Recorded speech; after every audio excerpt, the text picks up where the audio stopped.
sebagai bagian dari jurnalisme hari ini. Artinya kita boleh pakai AI, Bapak dan Ibu boleh pakai AI. Tapi pertanyaannya adalah sejauh mana kita bisa menggunakan kecerdasan buatan? Karena kalau Bapak Ibu bilang soal AI itu ada di mana-mana sekarang. Nggak harus ChatGPT, nggak harus Perplexity, nggak harus nama-nama AI yang biasa digunakan oleh mungkin adik, kakak, atau putra-putrinya Bapak dan Ibu sekalian. Bahkan ketika tadi Pak Anton juga bercerita, tadi menemukan Loman Hotel itu di map sempat Google search atau enggak? Kalau Bapak Ibu sempat Google search, sempat cari di Gmap, berarti itulah AI. Sesederhana itu. Bagaimana menemukan rekomendasi jalan? Dari kawasan ke sini paling cepat naik apa ya? Dari kawasan ke sini paling mudah pakai jalur yang mana ya? Atau dari rumah saya, dari Jalan Palangan, dari Jalan Palangan ke sini lebih gampang lewat ring road atau lebih gampang lewat kampus? Karena opsi saya adalah lewat ring road langsung ke sini atau lewat kampus dulu, kampus saya lewat ke sini. Nah, rekomendasi ini diberikan oleh Gmap. Google Map itu adalah AI, pengembang pertama yang menggunakan algoritma dari Bapak Ibu sekalian kayak itu. Nah, karena itu pula dalam jurnalistik kita bisa melihat ini sebagai dua keping mata uang. Di satu sisi itu tantangan karena buat kita yang awareness-nya atau kebiasaan kita menggunakan teknologi itu tidak terlalu tidak terlalu bagus kayak itu jadi tantangan. Aduh, jangan-jangan nanti aku digantikan sama robot. Aduh, jangan-jangan nanti aku digantikan sama generatif AI kayak itu. Itu di satu sisi. Di sisi lain, kalau kita bicara soal AI itu juga punya potensi. Boleh di next. Dan teman-teman jurnalis juga banyak yang menggunakan Canva hari ini. Gitu. Buat apa? Canva banyak digunakan untuk membuat tampilan berita itu jadi lebih cantik. Yang dipikirkan tidak hanya berupa narasi tertulis tekstual, tapi apa ya yang bisa membuat gambaran dari narasi itu menjadi lebih menarik. Sugeng Rahayu, perkenalkan saya Ivan sebagai Markom Manager di Loman Park Hotel di Jakarta. Jadi saya sedikit menjelaskan tentang Loman. Loman mungkin untuk orang-orang Jawa sangat familiar ya. Loman itu berarti lomo atau suka memberi. Jadi memang itu salah satu campaign yang ingin kita sampaikan ke tamu-tamu. Kami selalu mengedepankan pelayanan dengan tagline kami Care About Convenience. Jadi apapun yang tamu inginkan itu sebisa mungkin kami akan koordinir atau kami akan wujudkan. Jadi Loman itu merupakan hotel bintang 4. Kami mempunyai 180 kamar dengan 5 tipe. Terus kami juga mempunyai fasilitas yang cukup banyak. Jadi mulai dari fasilitas kamar itu kami ada hair dryer, ada bathtub. Terus di setiap kamar juga ada kitchenette juga. Terus untuk fasilitas tamu kami juga ada lobby yang cukup luas untuk berbagai macam acara. Terus kita ada restoran Paun Indigo. Dan di bar kami juga ada namanya Infuse Immuno. Terus selain itu di pool kita itu juga mempunyai 3 tipe. Jadi itu mungkin yang sekarang tidak banyak dipunyai hotel-hotel lain. Jadi di pool kita itu ada pool dewasa, anak dan bayi. Selain itu kami juga ada lapangan tenis, terus ada lapangan volley, lapangan basket 3-on-3. Kami juga ada namanya Hula Wellness Recreation itu yang termasuk tadi salah satu kualitas olahraganya. Kami juga mempunyai gym. Terus ada spa, yang namanya Kalpataru Spa, dan juga ada studio pilates. Selain itu kami juga mempunyai outdoor venue yang ini memang sangat jarang sekali di lokasi kami. Lokasi Loman Park Hotel itu ada di Jalan Avandi, tepatnya di depannya Plaza UNY atau di sampingnya selatannya Sanata Dharma. Jadi dengan lokasi kami yang di tengah kota ini kami punya outdoor venue yang kami namai Jogja Vagansa Garden. Jadi itu salah satu venue garden muat sampai 1000 pax. Jadi untuk macam-macam acara, bisa untuk wedding, untuk pameran. Selain itu kami juga pernah untuk intimate konser. Gitu. Terus untuk sekarang kami juga mempunyai banyak sekali promo. Salah satu promonya ini berkaitan periode ini adalah ada periode liburan sekolah. Kami ada namanya jalan-jalan Loman. Jadi di jalan-jalan Loman itu kami sudah paketkan satu include kamar dengan destinasi wisata, yaitu ada Kikvan, ada Taman Pintar, terus ada Gembira Loka, dan ada piknik yang sedang tren ya, sedang baru-barunya ini. Jadi tamu bisa mengambil paket tersebut cukup dengan harga start form itu 999.000 sudah bisa mendapatkan satu kamar deluxe dan 2 destinasi wisata. Seperti itu mungkin. Kalau mungkin mau update tentang informasi berkaitan dengan Loman, bisa nanti kunjungi sosial media kita, ada di @lomanparkhotel, di Instagram, di TikTok juga sama, ada @lomanparkhotel, YouTube juga sama. Terus untuk promo-promo juga nanti akan diupdate di situ. Terus untuk harga kamar nanti bisa dilihat di website kami di www.lomanparkhotel.com. Jadi mungkin itu, terima kasih untuk Woi juga atas supportnya mengadakan acara di Loman. Kami sangat senang bersinergi dengan teman-teman media. Matur nuwun. Yang akan memberikan pandangan tambahan pengetahuan terkait dengan peran AI dalam jurnalistik. Yang pertama ada Pak Agus Budi Rahman. Beliau nanti yang akan menyampaikan pandangan beliau terkait dengan peran AI dalam jurnalistik. Nanti teman-teman bisa simak. Yang kedua nanti ada Dr. Mufti Nur Halifah. Dia juga akan menyampaikan pandangan beliau terkait dengan peran AI dalam jurnalistik. Saya harap teman-teman bisa mendengarkan, memperhatikan apa yang beliau sampaikan sebagai tambahan ilmu pengetahuan bagi teman-teman nanti ketika menjalankan fungsi jurnalistiknya di lapangan.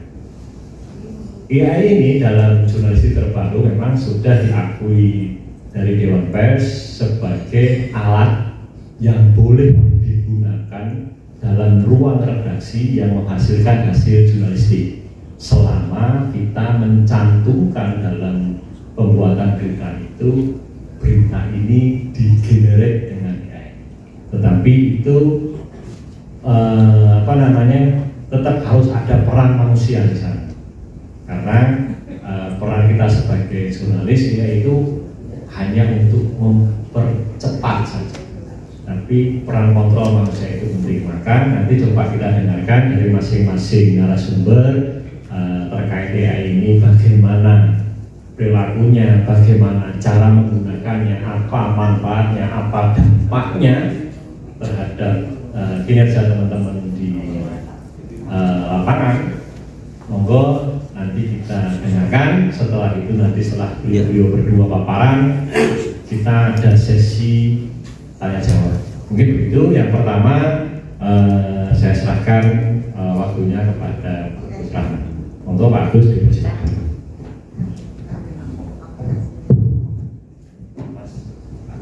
Baik, selamat pagi teman-teman yang terhormat. Assalamualaikum warahmatullahi wabarakatuh. Salam sejahtera bagi kita semua. Pertama, saya sangat berbahagia sekali pada pagi hari ini diundang di tengah-tengah teman-teman jurnalis yang sangat cerdas dan kritis tentunya di tempat ini. Dan bagi saya adalah satu kesempatan yang luar biasa bisa berkumpul di tengah-tengah Bapak Ibu sebagai agents of transformation change. Jadi bukan sebagai agents of change saja, tapi mungkin Bapak Ibu sekarang ini sudah berbeda, yaitu agents of transformative change. Apa itu agents of transformative change? Mungkin nanti kita bahas di dalam sesi diskusi. Nah, Bapak Ibu, saya izin memperkenalkan terlebih dahulu. Nama saya Rahman. Jadi nama lengkap saya cukup panjang, Agus Budi Rahman. Kebetulan aktivitas saya ini tadi sudah disebutkan sebagai Sekretaris Umum DPD Putri DIY. Dewan Pimpinan Daerah Perhimpunan Usaha Taman Rekreasi Indonesia, yang kebetulan ketuanya Gusti Kanjeng Ratu Bedoro, ketua dari DPD Putri DIY, dan saya sekretarisnya. Jadi Putri ini adalah satu sarana untuk membangun komunikasi dan kolaborasi di semua destinasi dan tempat wisata serta museum di daerah istimewa Yogyakarta. Nah, keseharian saya bekerja di Taman Bintang Yogyakarta dan juga di Taman Embung Kiwangan. Nah, kebetulan itu di bawah UPT Pelaksana Teknis. Ini sekedar kenalan ya, supaya Bapak Ibu memahami dan mengerti background dan latar belakang saya. Selain di Putri, saya juga aktif di KIPI namanya, Gabungan Industri Pariwisata Indonesia. Nah, kebetulan saya sebagai salah satu ketua di DPD KIPI DIY di bidang objek daya tarik wisata dan event. Ada juga Pusparekraf, ada juga Ekraf. Jadi cukup banyak aktivitas organisasi. Nah, saya bisa senang sekali serawung dengan Bapak Ibu, dengan DPD IWO ya, Ikatan Wartawan Online di Indonesia, di daerah istimewa Yogyakarta ini. Itu sekilas saja profil. Ada pepatah yang mengatakan tak kenal maka tak sayang. Nah, Bapak Ibu, hari ini kita menyadari bahwa kita sudah memasuki satu ruang dan dimensi yang berbeda ya. Kalau kita bandingkan sejak tahun 2000, ini transformasi informasi itu sangat cepat sekali ya. Nah, kita harus bisa membedakan bahwa pergerakan informasi itu berjalan sangat cepat.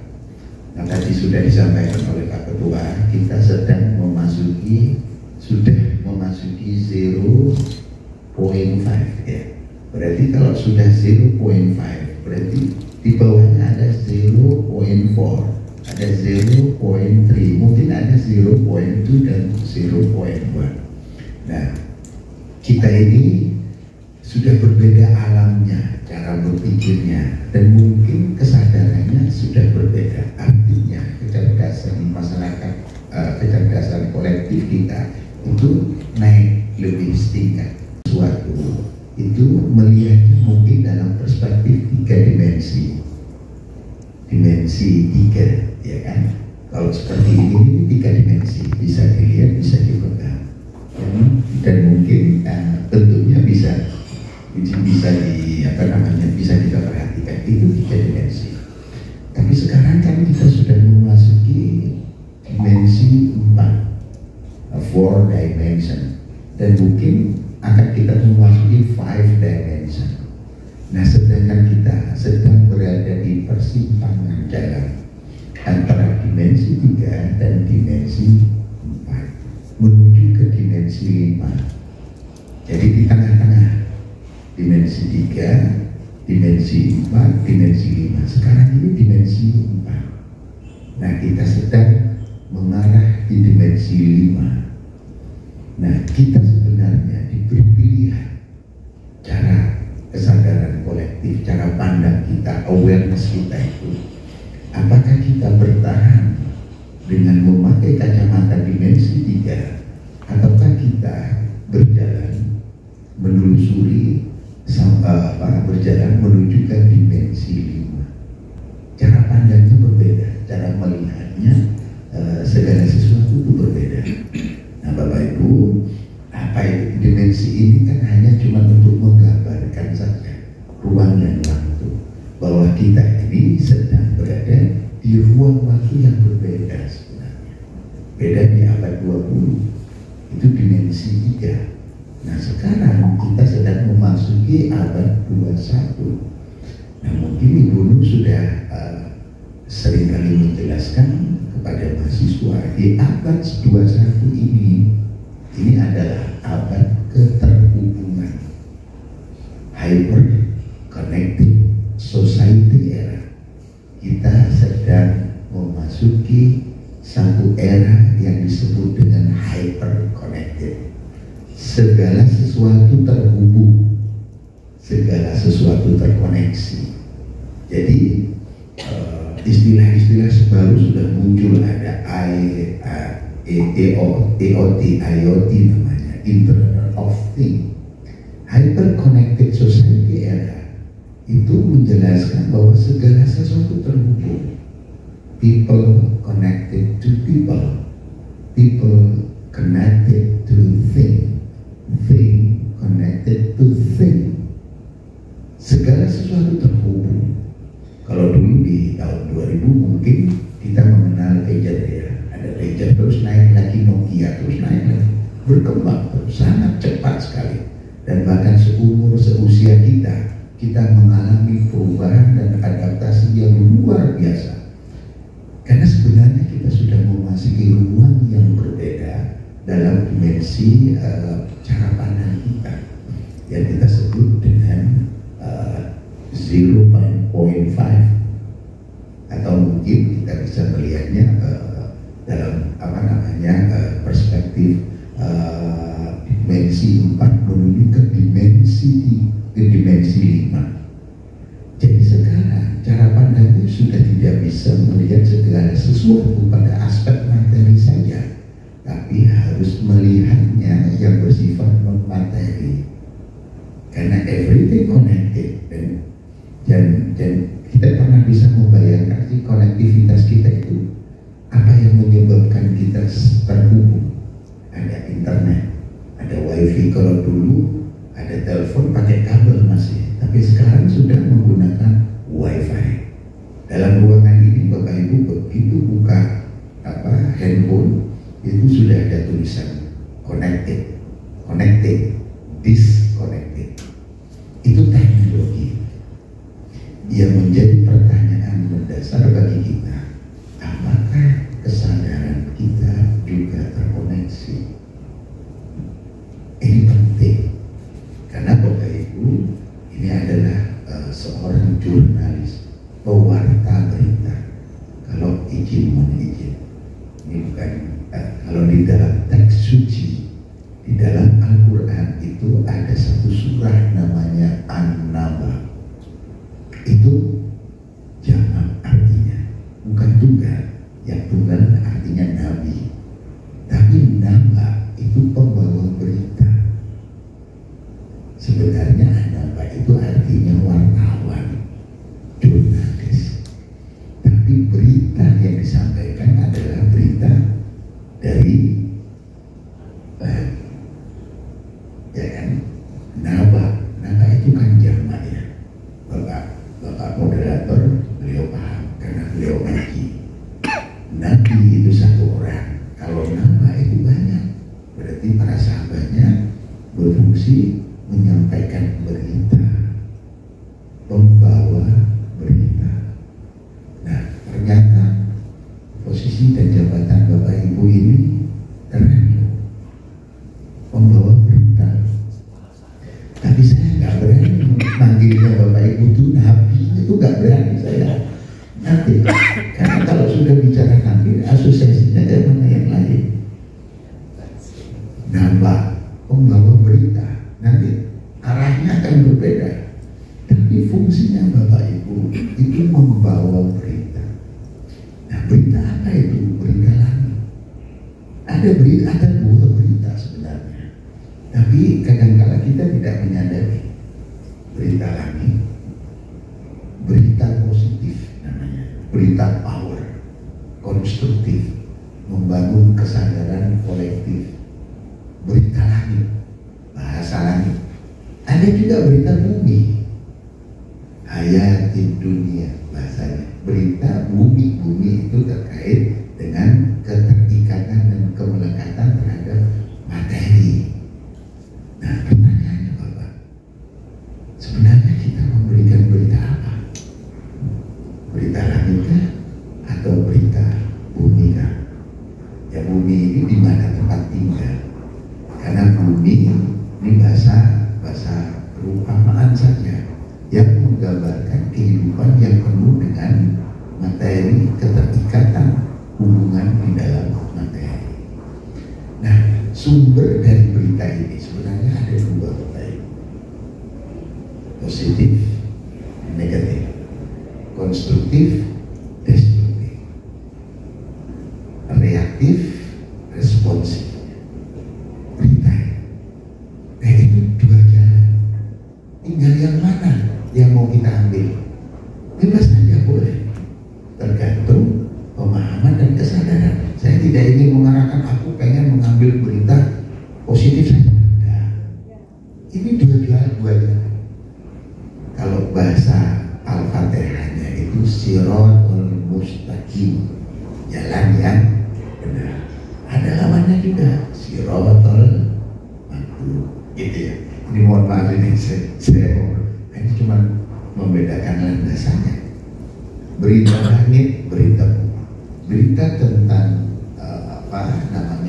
langit itu mungkin banyak orang mengenalnya di dalam teks suci itu wahyu. Wahyu itu dari kata wahya yang bisa mengambil pelajaran dari narasi, dari teks yang kita sampaikan.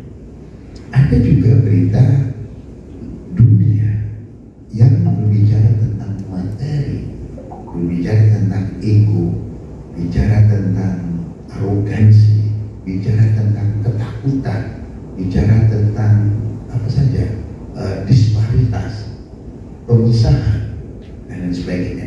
Dan alam kehidupan berita-berita materi ini penuh dengan konflik, ya, konfliktual, dan itu yang menyebabkan kita bisa bertumbuh dan berkembang. Tapi jangan lupa kualitas narasi berita kita ini. Apakah kita pernah memperhatikan kualitas daripada narasi kita ini memberikan dampak, membawa dampak kepada para pembacanya? Kalau kita melihat dalam perspektif bahwa everything is connected, bahwa segala sesuatu terkoneksi, berarti setiap pesan, setiap apa yang kita tulis, narasi maupun karangan yang kita tulis, itu membawa pesan yang mempengaruhi pikiran para pembacanya. Apakah kita pernah mengevaluasi tulisan yang kita tulis itu berdampak positif ataukah berdampak negatif? Nah, ini yang sebenarnya mungkin kita perlu istilahnya merefleksikan diri kita ini, karena dunia ini penuh dengan konflik sekarang. Ketika Bapak Ibu ingin memunculkan narasi-narasi yang dengan konflik, sebenarnya nggak ada masalah karena memang realitasnya seperti itu. Tapi pertanyaannya adalah bagaimana kita merubah narasi konflik yang peperang, misalnya perang, kan itu narasi ketakutan, kekhawatiran. Itu kita bisa ubah menjadi potensi power, kekuatan. Itu persoalannya. Pernahkah kita berpikir sebenarnya kontribusi terbesar di COVID-19 kemarin, banyak orang meninggal itu karena penyebaran ketakutan di mana-mana, sehingga melemahkan imun atau daya tahan tubuh manusia. Ada pengaruhnya di sana, Bapak Ibu. Kalau Bapak Ibu khawatir dan takut, 5 menit saja itu sudah mengurangi hormon kekebalan tubuh selama 6 jam. Dan bisa bayangkan berita ketakutan, berita kekhawatiran itu disebar secara meluas dan itu mempengaruhi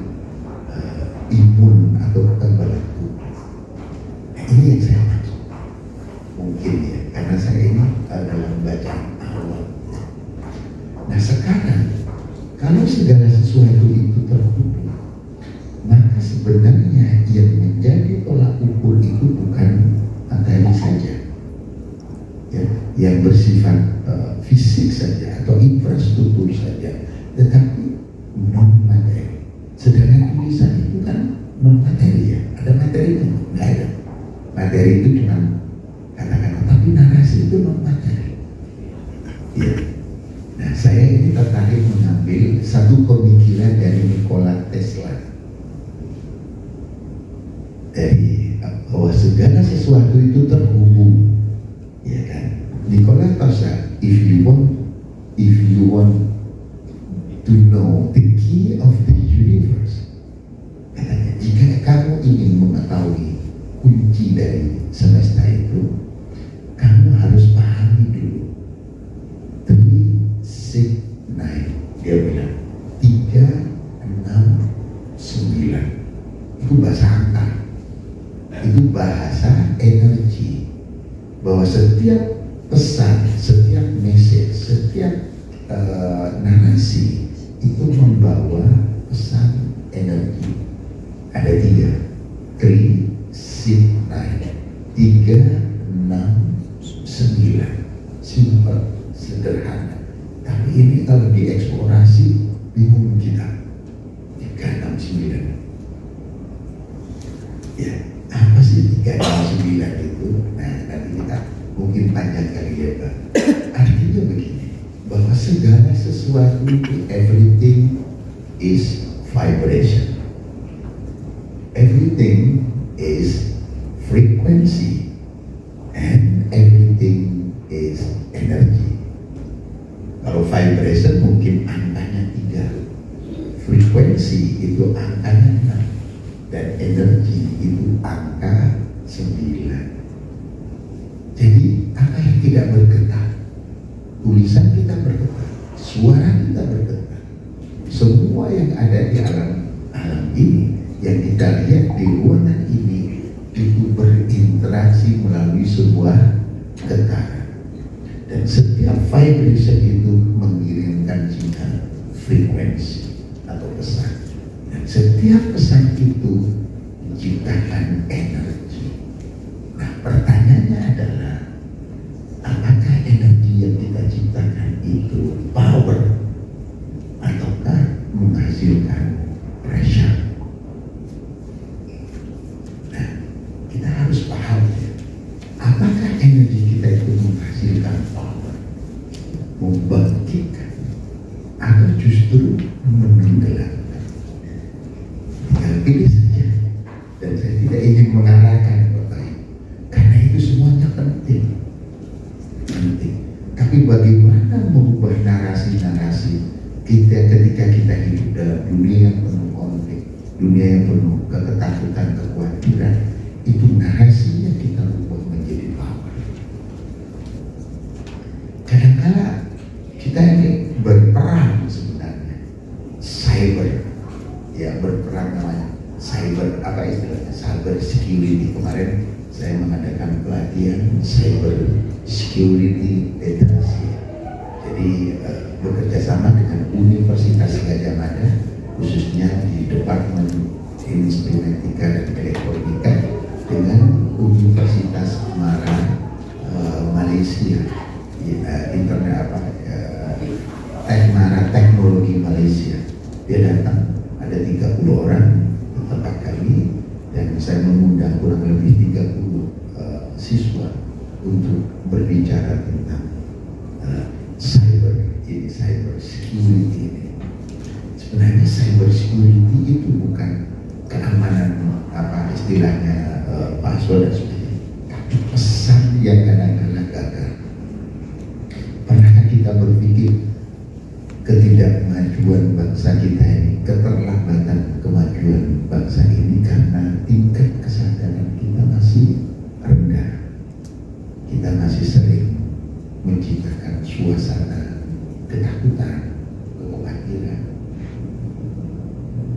dan pesan yang kita baca itu masuk ke dalam alam sadar dan alam bawah sadar, dan itu secara tidak langsung merubah perilaku dan struktur masyarakat kita ini.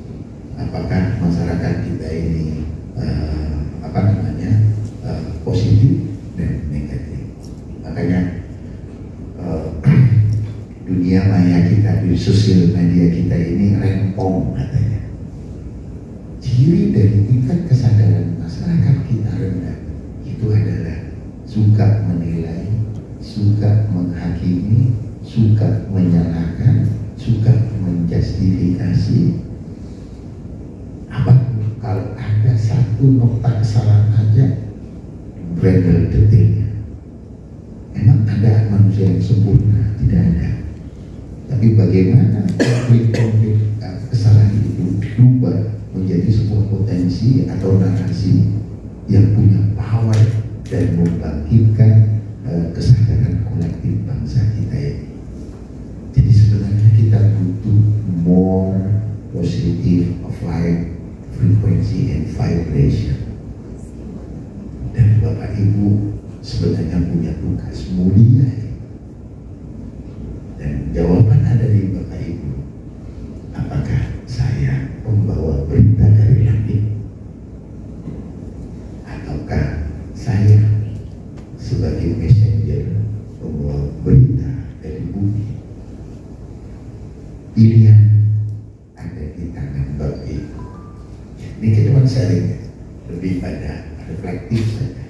Nah, ada pakar, saya berdiri ya, biar nggak ngantuk, karena melihat Bapak Ibu juga kelihatannya ngantuk. Ya, Bapak yang di sana sudah masuk ke alam dimensi lain. Suara saya ini pelan suara saya, kalau didengar enak, jadi lama-lama tertidur. Ya, masuk ke dimensi lain, tapi masih pendengarannya masih tajam. Udah mimpi biasa, Pak.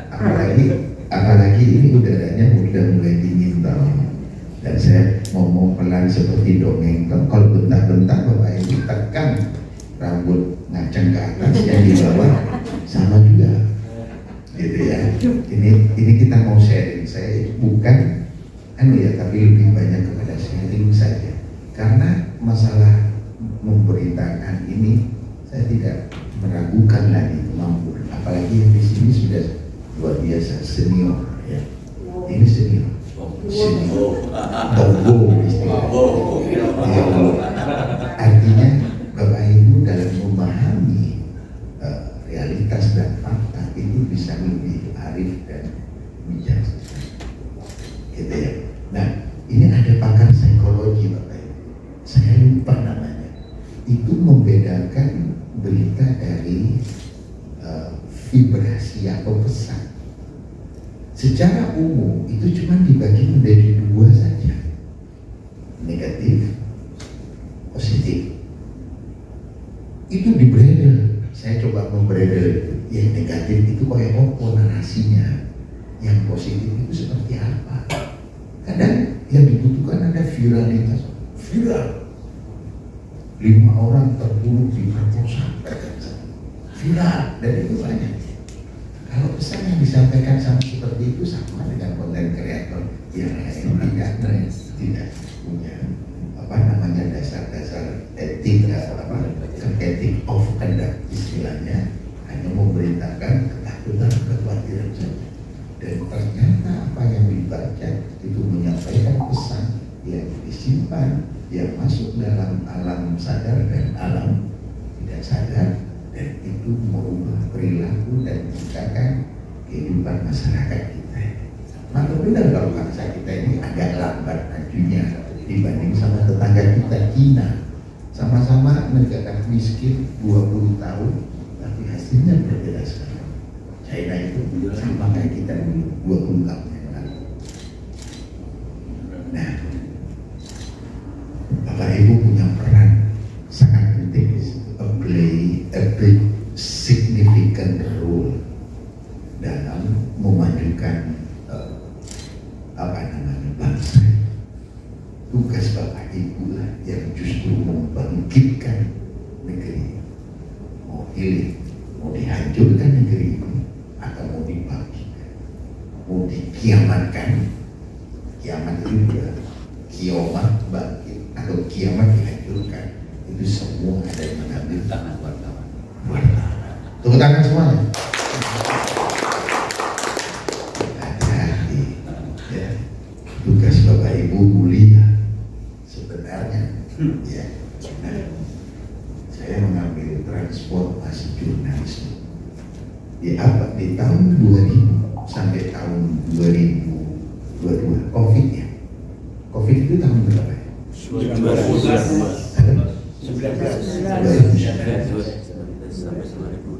Tahun 2000 itu sudah berakhir abad 20. Iya kan? Akhir dari abad 20. Tahun ya silahkan buka, saya juga nggak apa ya, pinteran Google. Kira-kira begitu. Tahun 2000 itu akhir abad. Dan disitulah juga awal kita memasuki abad 21 yang kita sebut dengan abad keterhubungan.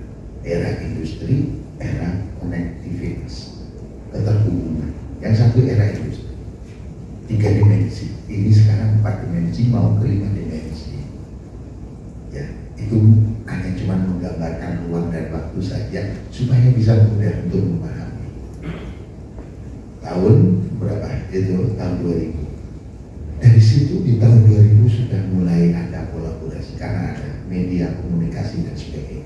Sudah dibangun kolaborasi, sudah kita memahami pentingnya sinergi, kerjasama dan sebagainya.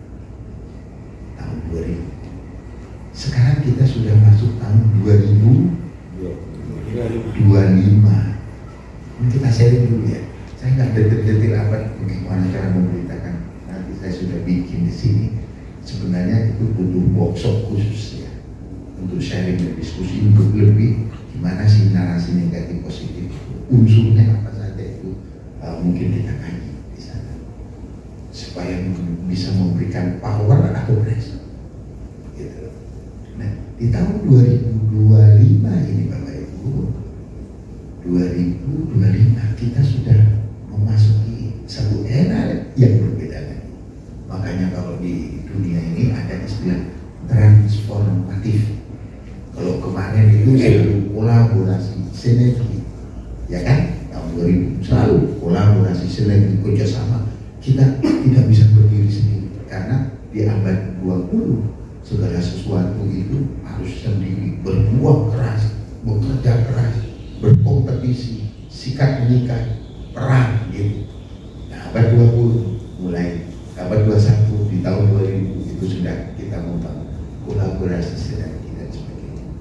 Di tahun 2025 ini sudah berbeda lagi menurut saya. Kita semua sudah tidak bisa menggunakan kata kolaborasi, usaha, sinergi, selesai. Yang bisa dipakai hari ini adalah transformasi dan transmutasi. Bapak ingin ya sekarang saya ya kan setuju nggak setuju kan urusan Bapak Ibu. Bapak Ibu setuju berarti mengizinkan pendapat saya masuk di dalam pemahaman kesadaran. Kalau nggak setuju Bapak mental block, aku pasang perisai di otakku, nggak bisa masuk kecuali otakku sendiri. Nggak masalah, no problem. Caranya gitu Pak, biar nggak ngantuk maksudnya. Kita sedang memasuki era transformasi, transmutasi. Yang berubah apanya? Bukan tubuhnya, tubuh tambah tua kita. Cara pandangnya harus berpindah, shifting the consciousness, shifting awareness.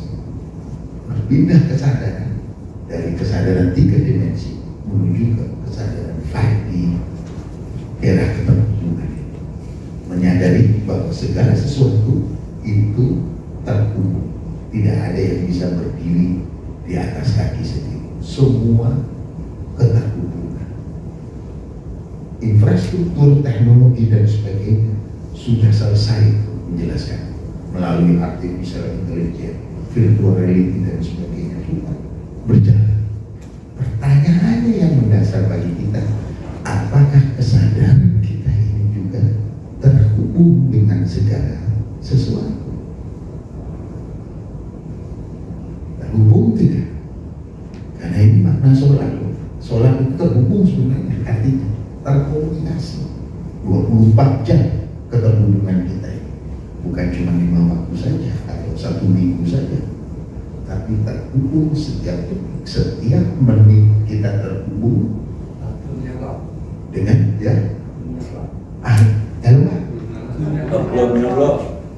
saya tidak mendengar. Pak kiainya. Jadi keterhubungan itu sangat penting.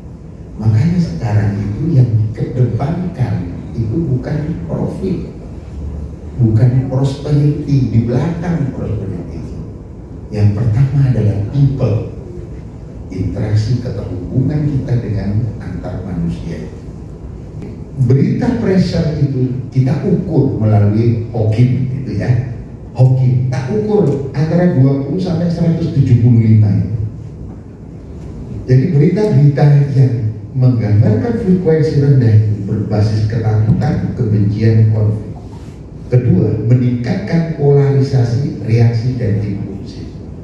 Ketiga, minim kontekstualisasi atau solusi. Dan keempat, menurunkan kepercayaan, menyempitkan kesadaran kolektif. Nanti Bapak Ibu eksplor aja, belajar. Ya saya juga nggak tahu. Ya cuma menghubung-hubungkan aja. Yang tidak terhubung ya terhubung. Selanjutnya, nah ini kita mulai dari berita rendah. Nah ini frekuensi rendah.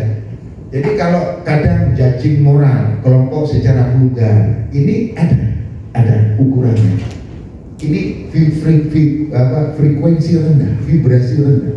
Ada rasa bersalah framing menyudutkan tanpa data objektif. Dan judul itu nanti bisa kita framing, bisa kita lihat frekuensinya. Bapak begitu nulis judul, itu bisa, oh ini rendah, viral. Mati seseorang menakutkan, oh berarti berita ini rendah. Nanti ada gambar itu, gambar merah itu. Apa namanya, ikon merah itu. Ini pressure dan mempengaruhi kesadaran masyarakat kita melalui narasi, frekuensi, vibrasi atau energi yang kita kirimkan, pesan yang kita ya kemudian nanti menentukan Bapak pembawa berita dari langit atau pembawa berita dari bumi, gitu aja apa. Nah terus selanjutnya nih, nah ini berita power itu vibrasinya diukur antara 200 sampai 600 vibrasi, frekuensi yang diukur. Sekarang bisa mengukur, gampang ya. Terus satu ini pemahamannya, mendorong pemahaman koneksi sosial dan solusi, memberi konteks empati dan harapan, memperluas kesadaran dan membangkitkan rasa tanggung jawab bersama, kemudian menguatkan nilai komunitas dan keterlibatan etis. Silakan lagi Mas. Nah ini yang berita power ini, netralitas, penerimaan, memahami keberagaman perspektif sosial, ya, tidak polarisasi tapi salah satunya memahami keragaman, investigasi berbasis data logika, itu nalar reason. Ya, nah sekarang kita ini perang media power dan media pressure. Nah kita mau menjadi bagian yang mana? Silahkan pilih saja. Mau yang frekuensi power atau yang frekuensi pressure. Nah ini nanti saya jelaskan juga judul-judul. Tadi malam cuma diajak ngobrol sama beliau sampai jam 12. Ya enggak, saya enggak jadi bikin presentasi. Diajak ngobrol ngopi Pak, saya Pak. Rajin tuh aku bikin apa? Presentasi. Lanjut Mas. Nah ini visualis skala frekuensi berita. Jadi pride, shame, sensasional. Ada yang berita edukatif, informatif itu netral Jordania. Terus nalar. Penerimaan itu 400, pencerahan, inspirasi, transformasi sosial. Lah ini kita mau ke sini Mas. Yang angka 700 itu transformasi dan transmutasi. Nanti saya akan jelaskan, tapi dulu Pak Ulama itu gimana sih transformasi dan transmutasi itu dalam perspektif narasi dan berita. Lanjut Mas, lanjut. Nah ini versi pressure. Nah versi pressure itu kalau dalam ini judul berita bentrok massa, contohnya ya. Mahasiswa kamu rusak fasilitas umum saat demo Istana Jogja, pernah kayak gitu kan? Ya. Paling enak ini berita ini. Tapi pesan yang Anda bawa itu bernilai rendah. Tanpa kita paham ya. Oke. Terus kemudian judul provokatif dan menstimulasi reaksi negatif. Fokus pada kerusakan tanpa menyebabkan penyebab aksi. Menggunakan diksi seperti mengamuk, anarkis. itu nilai beritanya rendah. Oke. Kemudian tidak menyebut konteks tuntutan mahasiswa. Visual, potongan video penuh teriakan akibat memperkuat persepsi negatif publik menyuruh tak analisis melalui dasar hoki nambah-nambah dewe saja. Ya wis pokoknya gawe-gawe sendiri ada rumusnya, mungkin Bunur nanti membantah daripada tulisan saya ini apa hubungan kan. Ini level emosi yang dibangun under fear, anger, desire. Frekuensinya 100 sampai 150. Efek pada absensi, reaktif, takut dan menyalahkan. Bisa dibaca. Terus lagi mas. Nah ini power. Nah tadi dengan fakta yang sama, cara narasinya berbeda. Ada yang power, ada yang pressure. Nah ini yang power. Dirubah anunya narasinya. Mahasiswa Yogyakarta suarakan kepedulian sosial. Faktanya sama, tapi narasinya berbeda. Tuntut transparansi dan akses keadilan misalnya. Nah gitu jadi wartawan berita angin, ya kan? Nah saya disampaikan itu angin, bukan pressure, tapi power. Nah terus, nah ini bisa kirinya menyampaikan konteks aksi dan tuntunan dengan jelas, memberikan ruang suara mahasiswa dan pihak berwenang, menyisipkan data pendukung dan sebagainya. Gimana caranya? Baca ya aja pada gampang, tapi kasih judul aja kan, power dan ketemu sendiri di sendiri. Saya melihat dalam level emosi. Karena yang baca kan emosi ngamuan tuh. Kan rakyat kita itu sering ngamuan tuh mas. Siapa yang membuat mereka ngamuk? Kalian memberi kontribusi juga. Ya. Nah, analisis shocking level emosi, willingness, acceptance, reason. Frekuensinya di antara 10 sampai 40. Jadi judul ini saya bisa melihat frekuensi Bapak. Pokoknya kalau di atas 170 itu sudah masuk level power. 100-200 itu masuk level power. Kalau di bawah 200 itu level force. Semua dari ini saja Bapak, berita nanti kita bongkar semua. Dari berita ini saja kita bisa menentukan frekuensi berita yang kekuatan frekuensi berita yang disampaikan Bapak Ibu. Ya, oke, lanjut lagi. Ini tadi malam saya bikin diganggu pula sama Mas Satu. Nah ini perbandingan efek pressure dan power. Reaksi emosi, perilaku audien, energi kesadaran, sumber berita. Nah itu saya bedakan pressure dan power, negatif positif. Cuma gitu aja. Nah, terus lanjut lagi. Nah rekomendasi media kepada Bapak Ibu ini untuk media DIY buat alat ukur mandiri kualitas berita berbasis energi hoki. Ya, ini udah bicara energi kita kan. Vibrasi toh, frekuensi toh. Nah, pakai ini. Dorong pelatihan jurnalisme etis dan empati. Kemudian kembangkan both deteksi viralitas rendah, frekuensi high power pressure etc. Kampanye edukasi publik berita baik itu bukan berita bohong. Ya, saya kira itu. Terima kasih Bapak Ibu atas waktu dan kesempatannya. Nanti kita lanjutkan dalam bentuk sharing bersama-sama. Terima kasih. Tepuk tangan untuk Mas Agus. Luar biasa, hari ini kita dibawa lari ke banyak dimensi-dimensi. Ini apa namanya materi yang berat bagi generasi X masa kita ini. Tapi ini adalah era yang dimana kita memang butuh perubahan. Ini hal yang bagus bagi serangan tadi, walaupun bahasanya sedikit berat untuk kita cerna, tapi ini sebagai modal awal pengembangan diri kita. Kita tahu kita lagi masuki dimensi era 0.5, kita sedang dalam masa shifting terkait itu, atau kita juga mau pilih yang mana. Kita sebagai jurnalis mau menjadi jurnalis jurusan langit atau jurusan bumi, padahal kita bukan avatar. Nah, ini menarik. Nanti di sesi berikutnya akan ada tanya jawab terkait sharing, terkait apa yang disampaikan Pak Agus. Sebelumnya nanti kita akan lanjut di materi kedua. Monggo dari Ibu Mufti Noharifah akan menyampaikan terkait penggunaan dalam jurnalistik. Waktu tempat dipersilakan. Silakan Bu. Oke, Assalamualaikum warahmatullahi wabarakatuh. Waalaikumsalam. Oke, selamat siang Bapak dan Ibu sekalian. Masih semangat sih? Oke, hari ini izinkan saya untuk berbagi.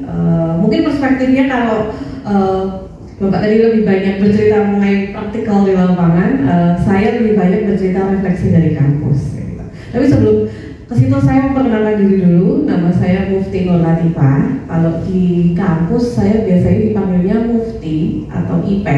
Jadi panggilan akrabnya IP dengan teman-teman mahasiswa juga. Saya bekerja di Universitas Gadjah Mada di Visipol di Departemen Ilmu Komunikasi. Dan biasanya di departemen kami dan di hubungan internasional itu adalah yang paling banyak menghasilkan wartawan. Jadi kalau mungkin Bapak dan Ibu ketemu dengan lulusan Visipol UGM kemudian jadi wartawan, biasanya dari departemen kami gitu, atau HI gitu. Kemudian hari ini saya ingin berbagi soal AI yang juga hari ini juga jadi isu yang menarik untuk dibahas. Mungkin saya memberikan highlightnya begini. Zaman saya masih jadi mahasiswa tahun 2005, saya jadi mahasiswa pertama kali tahun 2005. Dosen saya itu paling sering memberikan tugas di kelas itu paper itu atau tulisan mungkin sama dengan Bapak dan Ibu saat jadi mahasiswa juga gitu atau sekolah dulu gitu, mengerjakan di kelas dan menulis di kelas. Kemudian periode ini sempat hilang. Periode menulis di kelas ini sempat hilang. Kenapa? Karena komputer datang. Ada laptop di mana-mana. Kami menulis pakai laptop kayak gitu. Dan itu periode saya mulai lulus S1 dan lari ke S2 sekitar 2009-2010. Zaman era menulis di kelas itu hilang. Hari ini era itu kembali. Era menulis di kelas dan era saya lebih suka bertanya kepada mahasiswa, ayo ujian lisan, aku nggak mau dapat paper.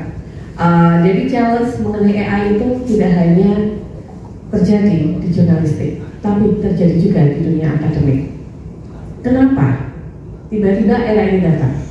Jadi ada satu periode di mana saat saya dan teman-teman dosen itu sedang koreksi, kita itu merasa ini siapa? Namanya siapa? Ini siapa? Nama yang dikutip oleh mahasiswa. Kalau Bapak Ibu sedang reportase di lapangan itu kan ada nama, misalnya kayak nama Sri Sultan itu kan jelas orangnya. Kemudian nama Bupati Sleman, Pak Hardo itu jelas namanya. Mahasiswa sering mention nama, tapi kita tidak tahu itu siapa. Dan itu muncul karena apa? Karena mahasiswa menggunakan AI untuk mengerjakan tugas kuliahnya. Karena itu pula, akhirnya kami yaudah yuk kita nggak akan lagi bikin paper yang kamu bisa print atau kamu submit via PDF ke email dosen. Kita ujian di kelas. Karena kalau ujian di kelas, ketika dia mention nama, dia menyebut nama tertentu, kami bisa memastikan itu siapa. Kamu tahu nggak namanya siapa itu? Dia ngomong apa? Beneran nggak? Itu satu fenomena yang dihadapi di dunia akademik hari ini, Bapak dan Ibu. Dinamika AI sudah sedemikian sedemikian disrupt banget dalam konteks pendidikan. Nah, lalu bagaimana ketika kita bicara soal di lanskap media? Saya harus bilang next Oke, nggak apa-apa, saya di sini aja. Oke.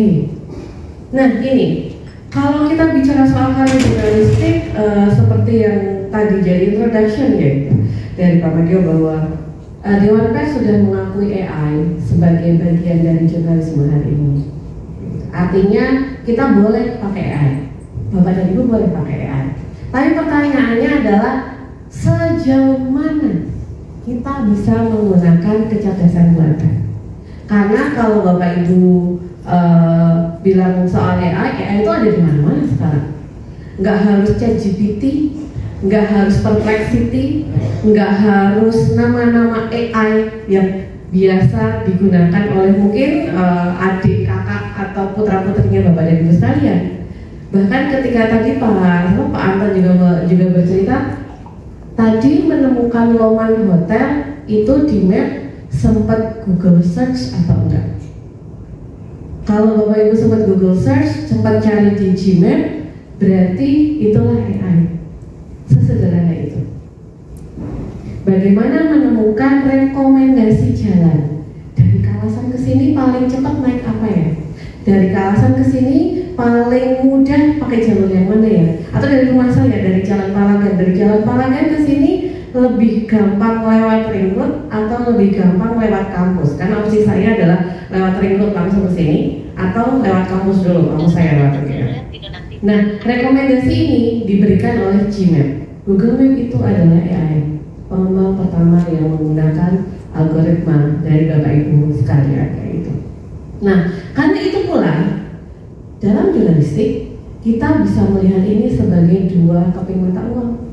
Di satu sisi itu tantangan karena buat kita yang awareness-nya atau kebiasaan kita menggunakan teknologi itu tidak terlalu tidak terlalu bagus kayak itu jadi tantangan. Aduh, jangan-jangan nanti aku digantikan sama robot. Aduh, jangan-jangan nanti aku digantikan sama generatif AI kayak gitu. Itu di satu sisi. Di sisi lain, kalau kita bicara soal AI itu juga punya potensi. Boleh di next. Potensinya apa? Ini adalah yang paling common. Ini adalah yang paling banyak digunakan. Paling banyak digunakan oleh mahasiswa saya jelas yang tengah itu, yang bentuknya kembang gitu. Itu namanya ChatGPT, dan mereka lebih banyak bertanya menggunakan ChatGPT kayak gitu. Atau kalau misalnya ChatGPT biasanya gampang terdeteksi, biasanya ini kamu pakai ChatGPT gitu. Saya udah marah-marah kemarin, mereka akan geser ke bawah, perplexity. Tapi kalau mahasiswa sekarang presentasi itu sudah tidak pakai slide seperti saya. Kalau saya pakai slide ya, mahasiswa saya sudah pakai Canva. Dan teman-teman jurnalis juga banyak yang menggunakan Canva hari ini. Gitu. Buat apa? Canva banyak digunakan untuk membuat tampilan berita itu jadi lebih cantik. Yang dipikirkan tidak hanya berupa narasi tertulis tekstual, tapi apa ya yang bisa membuat gambaran dari narasi itu menjadi lebih menarik. Canva itu banyak digunakan oleh jurnalis-jurnalis hari ini. Selain yang logo-logo itu, ada nama-nama lain seperti Grammarly, Hootsuite, sampai dengan Zapier yang biasa digunakan oleh teman-teman media juga kayak gitu. Terutama kalau teman-teman media yang biasanya saya challenge di kampus itu adalah kita bisa nggak ya, misalnya nih hari ini kan kita berhadapan dengan situasi global ya. Kita sedang bertemu dengan konfliknya antara ini loh, diskusinya sekarang adalah kita jadi perang dunia nggak sih? Ini ada situasi di Iran dengan di Israel. Kira-kira memanasnya seperti apa? AI bisa digunakan oleh jurnalis untuk memprediksi. Memprediksi itu bukan berarti kemudian apa ya kayak dukun gitu enggak.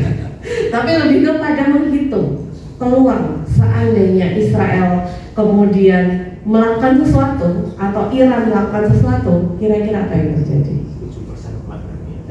Bisa jadi kayak gitu. Itu prediksi yang kemudian bisa dilakukan. Termasuk kemarin cerita yang menarik soal sebenarnya di foton gitu, yang jadi reaktor nuklirnya Iran gitu. Apakah benar dibom apa enggak? AI punya kontribusi di sana.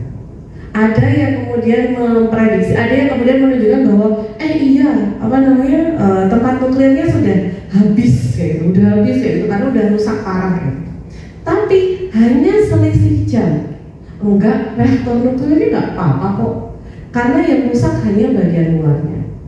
Dan itu dinarasikan dengan AI karena ada foto satelit yang diolah, ada generatif yang kemudian diolah, itu yang kemudian sampai kepada masyarakat. Akhirnya kita hari ini jadi tahu, oh alah ternyata ada narasi bohong yang kemarin sampai ke tempat kita. Seakan-akan Amerika sudah menang, Israel dibantu Amerika dan Iran Iran tidak baik-baik saja, tapi hanya selisih jam. Dengan bantuan foto satelit itu semua bisa diantisipasi. Jadi ini semacam kreativitas yang kemudian bisa digunakan. Bisa next. Mungkin langsung ke bagian ini aja. Jadi saya bisa cerita lebih banyak. Nah, di sini aja. Lalu bagaimana dengan media? Ini pertanyaannya. Ini pertanyaan ini adalah pertanyaan yang dijawab bareng-bareng, tapi susah dijawabnya oleh saya dan teman-teman mahasiswa yang belajar jurnalisme. Kenapa? Karena kalau kita bicara soal AI hari ini, tiap tiap hari itu kita pegang gadget. Bapak dan Ibu juga pasti jadi wartawan sering harus 24 hours ya untuk pegang ada berita apapun hari ini kita harus tahu gitu. Tapi untuk mengoptimalisasi apa yang ada di gadget kita dengan optimalisasi AI itu ternyata tidak semudah itu kayak gitu. Pada akhirnya ketika kita bicara soal media, banyak media yang memilih kita mau mengoptimalisasi dengan cara yang seperti apa. Kita mau memilih ceruk yang mana. Kita mau memilih dengan menggunakan cara yang seperti apa. Nah, ada satu challenge yang mungkin bisa saya bagikan ke Bapak Ibu sekalian. Jadi waktu itu saya men-challenge mahasiswa saya untuk ayo kita nulis berita tidak melibatkan manusia. Tidak melibatkan manusia itu kamu nggak boleh wawancara, kamu nggak boleh doorstop orang, tapi kita ngolah data. Data apapun bisa kamu olah.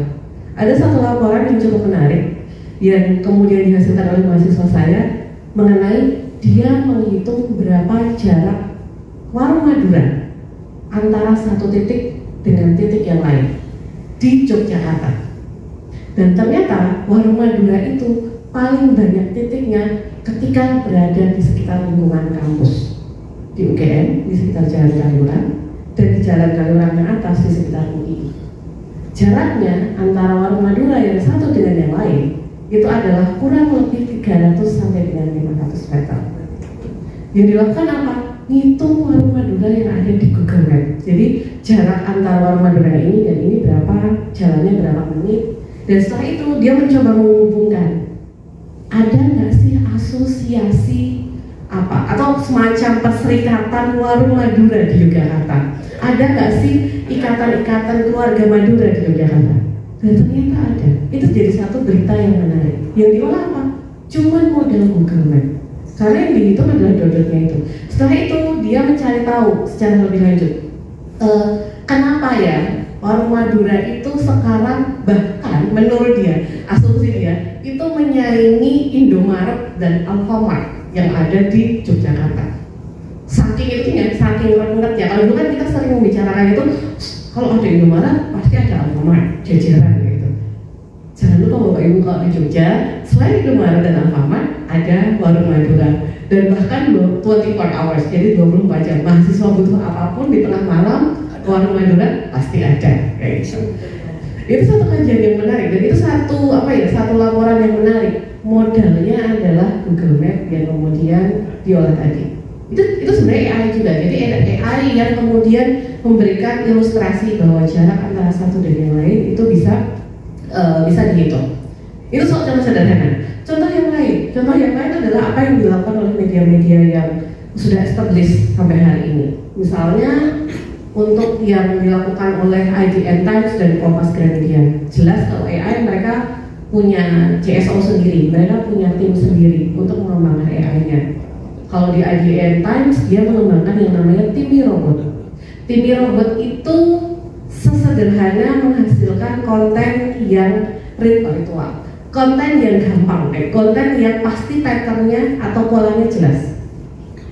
Kira-kira kalau Bapak Ibu yang di olahraga, yang liputan olahraga mungkin sudah hafal dengan ini. PSIM hari ini tanding dengan PSS. Berapa skornya?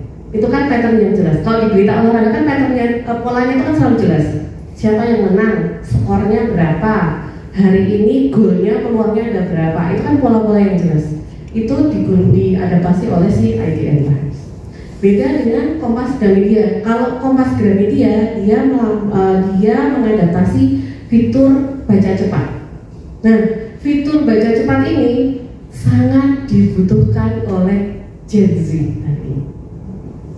That's why itu salah satu alasannya kenapa Gen Z, generasi adik saya masih termasuk generasi Y, generasi Z yang jadi mahasiswa saya sekarang, termasuk anak-anak SMA dan yang lebih muda. Mereka lebih suka membaca berita yang gambarnya jelas dan tulisannya juga jelas. Jadi misalnya, oh ada kecelakaan di Jalan Kaliurang, siapa yang kecelakaan, ada korban apa enggak, dibawa ke rumah sakit apa enggak, meninggal apa enggak, yang mereka butuhkan seetalase itu, secepat itu. Dan karena itu pula Kompas mengadaptasi fitur ini, yaitu AI jenis ini. Ini sudah mulai diadaptasi juga oleh beberapa platform platform media yang lain. Di Filipina sudah ada muncul, di Malaysia pun juga muncul pattern yang serupa. Itu otomatisasi konten, jenis yang pertama. Jenis yang kedua Bapak dan Ibu, jenis efisiensi redaksional. Gimana caranya kerja Bapak Ibu di lapangan itu cepat, kontennya juga bisa cepat jadi. Poinnya ada di situ. Kata data itu dia menggunakan fitur ini untuk menghadirkan resume artikel. Jadi artikel itu bisa dibaca lebih cepat. Jadi artikel yang 2 menit itu bisa dipangkas jadi 20 detik. Kenapa itu dimunculkan? Persoalannya sama, karena Gen Z kita. Gen Z itu kayak berarti gitu. Kalau sekarang jadi bahasan, mereka itu kan muncul sebagai digital native. Mereka muncul itu lahirnya itu sudah di era internet. Beda dengan saya dan Bapak dan Ibu itu. Kita muncul, kita lahir dan kemudian kita tumbuh dan berkembang. Itu kan sempat menghadapi TV, sempat menghadapi radio, sempat menghadapi koran gitu. Tapi Gen Z beda. Gen Z itu mereka born to be native digital gitu. Jadi mereka itu benar-benar lahir udah brojol digital. Dan itu pula dia membuat fitur-fitur digital itu menjadi challenging banget. Karena habit mereka, kebiasaan mereka itu kemudian menentukan apa yang terjadi pada jurnalisme hari ini. Itu pula yang jadi catatan di dalam banyak kajian, kenapa fitur-fitur berita hari ini itu lebih banyak Gen Z minded, lebih banyak anak-anak muda minded, karena kebutuhan mereka ada di situ. Dan mau nggak mau media juga mulai harus beradaptasi ke sana, karena habit itu yang menentukan. Itu yang kemudian dijawab oleh kata data. Kata data mencoba menghasilkan berita. Jadi berarti ini, kalau Anda butuh berita yang 2 menit, kata data punya. Tapi kalau kamu butuh berita yang 20 detik, bisa. Jadi tinggal klik aja, si AI itu akan meringkaskan. Jadi kita 12 detik aja bisa dibaca. Dan pattern juga, Bapak dan Ibu, saya berbagi apa yang ada di kampus. Kita sempat membuat eksperimen sederhana untuk anak-anak mahasiswa. Mereka itu lebih prefer membaca berita kalau ada keterangan menitnya atau keterangan detiknya. Aku butuh berapa detik ya buat baca? Aku butuh berapa menit ya buat baca? Karena itu spend time. Jadi itu berapa lama mereka harus menghabiskan waktu ke situ, itu sangat berpengaruh buat anak-anak muda hari ini. Itu yang dilakukan oleh kata data. Dan suara.com juga mengidentifikasinya dengan cara yang serupa. Kalau di suara.com yang diadaptasi itu di CMS-nya, tapi kurang lebih polanya itu sama. Nah, yang agak berbeda itu dilakukan oleh akurasi dan riset hari ini. Nah, akurasi dan riset hari ini itu banyak diadaptasi oleh media-media yang hari ini yang mengembangkan yang namanya fact-checking journalism. Kita tahu ya Bapak dan Ibu, setiap hari ada aja berita hoax yang mampir ke WhatsApp kita. Dan ada beberapa jenis media yang memilih untuk aku nggak mau nulis berita harus turun ke lapangan, tapi fokusku adalah memeriksa berita tadi benar atau salah, dan aku mencari klarifikasinya apa. Nah, untuk berita atau media yang fokusnya pada fact-checking journalism atau berita-berita yang dicari kebenarannya, yang mereka gunakan adalah apa yang digunakan oleh Detik dan Kompas TV. Jadi cuma cari beritanya yang paling benar itu apa. Misalnya apa? Misalnya ini. Kalau nggak tahu, saya mungkin Bapak dan Ibu pernah mendapatkannya di WhatsApp. Kalau habis makan seafood nggak boleh minum jeruk hangat. Pernah baca? Iya. Fakta? Fakta atau hoax? Hoax. Ya kalau wartawan harus tahu dong itu fakta atau hoax. Oke, hoax. Kenapa hoax? Itu sudah diperiksa beberapa kali. Diperiksanya cuma sekali. Apalagi pas COVID kemarin berita-berita serupa seperti ini banyak. Eukaliptus bisa membunuh COVID, terus apalagi berita-berita seperti itu banyak. Nah, yang kebetulan yang berita soal tadi seafood, habis makan seafood nggak boleh minum jeruk hangat itu sudah direduplikasi berkali-kali. Jadi hoaxnya itu nggak cuma sekali, nggak cuma tahun 2019-2020 kemarin, bahkan sampai dengan tahun 2025 masih ada dan masih ada yang percaya. Nah, karena hal yang sederhana ini, maka ada media yang yaudah fokusnya di fact checking aja. Dan ketika mereka bicara soal fact checking, yang mereka gunakan adalah semua tool AI yang memungkinkan. Dan saya saya waktu itu kan sempat ikut pelatihan juga untuk fact checking yang dilakukan teman-teman jurnalis. Saya pengen tahu aja apa sih teman-teman jurnalis lakukan ketika melakukan fact checking. Ternyata habitusnya itu sesederhana apa yang dilakukan oleh anak saya. Anak saya adalah anak kelas 3 SD. Jadi bukan generasi Z lagi, anak saya adalah generasi Alpha. Dia itu bisa menunjukkan, ibu kalau ada mau periksa ini benar apa enggak, ibu tinggal buka Google Reverse Image. Jadi di Google itu ada yang namanya kita bisa memotret sesuatu untuk mengecek itu berita atau foto itu asal mulanya dari mana.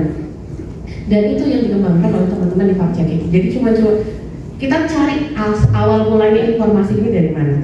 Dan si jeruk anak dan siput tadi nggak cuma di Indonesia loh, sudah kemana-mana. Bahkan di African Check itu melakukan hal yang sama. Artinya orang-orang Afrika percaya hal yang sama. Di India juga sama. Fact checking di India menemukan hal yang sama. Artinya orang-orang India juga percaya kalau habis makan seafood nggak boleh minum jeruk anak. Dan itu yang kemudian dikembangkan soal akurasi riset. Jadi ada media yang memang fokusnya ada di situ. Boleh next one. Satu lagi aja habis ini. Nah, terus gimana dong? Lalu gimana? Kalau kita tahu bahwa toolnya banyak nih, alat di handphone kita banyak. Terus kalau kita mau melakukan optimalisasi AI itu dengan cara seperti apa? Mungkin Bapak dan Ibu kebayang, mulainya dari mana duluan ya? Aku harus ngapain duluan ya? Karena kita berhadapan dengan tadi platform media yang berubah, netizen kita berubah, audiens kita berubah. Bahkan tadi cerita ya Pak ya, audiens kita tuh lebih gampang reaktif kalau sama berita negatif daripada berita positif. Tapi itu benar gitu. Tapi hal itu benar karena bahkan riset saya dengan teman-teman departemen tahun 2018 sampai dengan 2019 kami itu membaca mengenai mitologi yang dipercaya oleh masyarakat kita berkaitan dengan kebencanaan. Jadi kalau kita ngomongin kebencana itu selalu dikaitkan dengan mitos, selalu dikaitkan dengan sesuatu yang buruk, itu lebih banyak reaksinya dibandingkan sesuatu yang positif. Tapi reaksinya seperti yang diceritakan tadi belum tentu positif. Reaksinya bisa jadi negatif. Misalnya pada saat bencana di Palu, likuidifikasi yang ada di media di Indonesia yang dibaca oleh netizen kita lebih banyak mengenai bukan likuidifikasi itu apa, karena kan kalau likuidifikasi itu apa kan berarti kita bicara soal knowledge, kita bicara soal ilmu pengetahuan yang bertambah yang dibaca oleh netizen kita dan reaksinya reaksinya cukup banyak, artinya viral, itu adalah apakah kamu mendengarkan suara-suara pasca likuidifikasi? Apakah likuidifikasi itu berkaitan dengan tradisi setempat yang kemudian berkaitan dengan mitos tertentu, semacam itu. Dan itu ketika kami runut sampai dengan bencana tsunami tahun 2004, kemudian bencana Jogja tahun 2006, patternnya sama. Selalu berita bencana selalu berkaitan dengan mitos. Mitos itu tidak selalu berkaitan dengan knowledge, tapi berkaitan dengan apa yang membuat reaksi netizen itu. Nah itu yang kemudian perlu diantisipasi. Nah back to the topic. Lalu bagaimana? Nah, kalau kita bicara soal lalu bagaimananya, sebenarnya ada 4 pilar ini yang sebenarnya saya tawarkan. Pertama, kita bicara soal kapasitas kita, artinya nggak harus semua AI itu kita kuasai. Tapi apa yang kita butuhkan? Bapak dan Ibu maunya apa? Kalau maunya, oke, aku mau menghasilkan tulisan yang cepat, ya udah belajar aja AI yang menghasilkan tulisan yang cepat. Kalau Bapak dan Ibu, aku mau menghasilkan tulisan yang cepat dengan foto yang bagus, oke, berarti AI yang dibutuhkan adalah AI yang bisa nulis cepat dan juga menghasilkan gambar yang bagus, kayak gitu. Karena AI untuk editing foto sekarang juga ada. Jadi bukan merekayasa foto, tapi membuat foto itu jadi lebih cantik. Kemudian yang tidak boleh dilupakan adalah persoalan etikanya. Dewan Pers sudah bikin aturan. Tapi bukan berarti kemudian close door gitu enggak. Tapi bolehnya sejauh apa ya? Authorship itu tetap dibutuhkan. Jadi kayak menghargai karya orang itu tetap dibutuhkan. Lebaran kemarin mungkin Bapak dan Ibu sempat bikin, atau putarannya Bapak dan Ibu sempat bikin foto keluarga yang gambar kartun. Ada yang versi Simpson, ada yang versi Ghibli, ada beragam versi gitu. Kita bicara soal hak cipta. Ghibli sempat nggak terima dengan pembuatan animasi yang dihasilkan oleh GPT saat itu karena foto keluarga dan mengadaptasi mereka tanpa izin gitu. Nah, persoalan-persoalan etika seperti ini kemudian nanti perlu diperhatikan. Dan yang terakhir itu adalah kolaborasi multisektor. Jurnalis itu hari ini tidak sendirian. Kalau misalnya Bapak Ibu ingin menghasilkan tulisan, yang dikatakan tidak sendirian di sini bukan berarti Bapak Ibu perlu merangkul orang lain, bukan. Tapi jadikan handphone kita, HP kita ini semaksimal mungkin. Cerita saja, mahasiswa saya biasanya ketika reportase modal mereka itu cuma satu handphone ini. Biasanya kalau di kelas reportase saya bilang sama mereka, oke, kamu generate tulisan dari handphonemu, generate video dan generate foto dari videomu. Kita combine bareng-bareng, itu nanti kamu pakai fitur apa yang memungkinkan mengkombinasikan tiga-tiga ini. Nah, ini yang saya katakan sebagai kolaborasi multisektor. Kita punya handphone itu tidak hanya sekedar untuk merecord, memfoto, tapi mengkombinasikan semuanya. Dan kita perlu tahu apa yang kita butuhkan untuk melakukan semuanya. Kalau anak-anak sekarang, aduh Mbak, aku udah foto, udah video, udah tulisan, aku cuma butuh CapCut. Oke, kalau kamu bisa mengadaptasi itu semua dan mengoptimalisasi via CapCut, itu bagus gitu. Dan yang perlu kita lakukan di era hari ini, karena yang dihadapi oleh wartawan hari ini bukan hanya truth, bukan hanya bagaimana menyampaikan kebenaran dan bagaimana menyampaikan sesuatu yang baik untuk masyarakat, tapi juga netizen kita yang sedang berubah. Maka yang perlu kita lakukan berikutnya adalah yang beradaptasi, kayak gitu. Yang slide berikutnya sebenarnya cuma soal ini sih, soal contoh-contoh aja. Nanti mungkin bisa kita sembari diskusi ya. Mungkin itu saja introduction dari saya. Terima kasih. Terima kasih. Saya beri pertanyaan tentang masalahnya. Nah, memang di era sekarang ini netizen pembaca kita atau Gen Z itu sudah di riset ya sama ahli-ahli teknologi luar bahwa manusia dari sekarang itu fokusnya cuma 8 detik, maka TikTok itu cuma 8 detik, fokusnya cuma 8 detik, maka Detikcom ketika dia mengadopsi berita 20 detik sekarang jadi berita 2 detik karena dia menargetkan pembaca di Gen Z, di pembaca yang sangat milenial, yang sangat mementingkan waktu seperti itu. Nah, ini tadi paparan dari narasumber kita tadi sangat-sangat aplikatif. Mungkin ini bisa nanti jadi pertanyaan teman-teman, kira-kira mau fokusnya di mana dan seperti apa. Dari dua hal yang disampaikan sebelum istirahat break makan siang dan nanti setelahnya akan ada sedikit lanjutan dari Pak Agus. Monggo kita buka forum sesi tanya jawab. Monggo dari Bu Nuni dulu, monggo silakan. Terima kasih sebelumnya. Assalamualaikum warahmatullahi wabarakatuh. Maaf saya mendahului. Mendahului bertanya maksudnya. Dari keterangan Pak Agus, Pak Agus apa Pak Ramadhan? Pak Agus sama. Pak Agus dan Bu Ipe. Mungkin tadi apa ya istilahnya mengenai Gen Z yang kita ini rata-rata sudah senior dalam arti tua. Senior ya, bukan berarti pintar ya, tapi tua tidak mesti pintar ya. AI kan itu untuk saya menangkapnya cepat gitu ya, terutama yang buat Gen Z itu.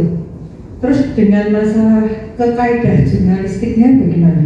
Karena semacam opini kan hanya hasil dari pemikiran kita tentang sesuatu hal yang ada di lingkungan kita. Mungkin dari Bu Ipe atau Pak Agus, monggo saya ingin untuk masalah opini yang biasanya ditulis oleh wartawan. Saya Nudin dari Bernas News. Terima kasih. Mohon maaf. Assalamualaikum warahmatullahi wabarakatuh. Waalaikumsalam warahmatullahi wabarakatuh. Mbak, terima kasih. Ini ada pertanyaan Pak Agus. Jadi kira-kira begini ya, kalau opini itu kan pandangan kita pribadi terhadap lingkungan apa yang kita lihat mau kita tulis. Tetapi dengan adanya AI ini, apakah nanti kalau kita masukkan ke mereka itu digenerate itu hasilnya seperti pandangan kita. Dan bagaimana hal itu dalam kaidah jurnalistiknya seperti itu ya. Monggo. Bu Ivan atau Pak Agus silakan. Ini secara akademis ini. Secara akademis monggo. Apa 3-3 dulu? Atau 3 dulu ada yang lain? Monggo. Satu itu. Assalamualaikum. Nama dari mana? Nama saya Danu. Kebetulan saya mengasuh channel YouTube. Saya ingin tahu, tadi Pak Agus bilang bahwa seorang jurnalis itu ibaratnya nabi, mungkin seperti itu. Saya ingin mengetahui posisi saat ini terkait dengan ijazah palsu Jokowi itu. Jadi nabi saat ini ramai sekali itu. Saya kalau melihat di medsos itu kan gatal sekali itu, ngapain dipersoalkan seperti itu. Jadi apa untungnya bagi yang menganggap palsu atau asli itu nggak tahu. Jadi terkait dengan ijazah palsu Jokowi ini, kolektif apa yang ingin yang bisa yang muncul gitu loh, dalam arti kolektif ijazah dalam opini dalam masyarakat itu kolektif ijazah Jokowi palsu ataupun ijazah Jokowi asli. Kemudian ke Mbak Ipek, AI itu kan mengambil datanya dari apa gitu, mungkin dijelaskan ngambil datanya dari apa. Bisa nggak kita tanya ke AI ijazah Jokowi itu asli atau palsu gitu? Itu aja mungkin. Terima kasih Pak Danu, ini pertanyaannya lagi viral banget. Satu lagi Pak. Bagus ya, bisa menjelaskan lebih baik. Satu lagi, monggo. Terima kasih. Saya dari Agung dari Jogja Pos. Saya mau tanyakan apa tanggung jawab AI dalam jurnalistik? Terima kasih. Terima kasih. Maksudnya tanggung jawab kebenaran dan akuratnya.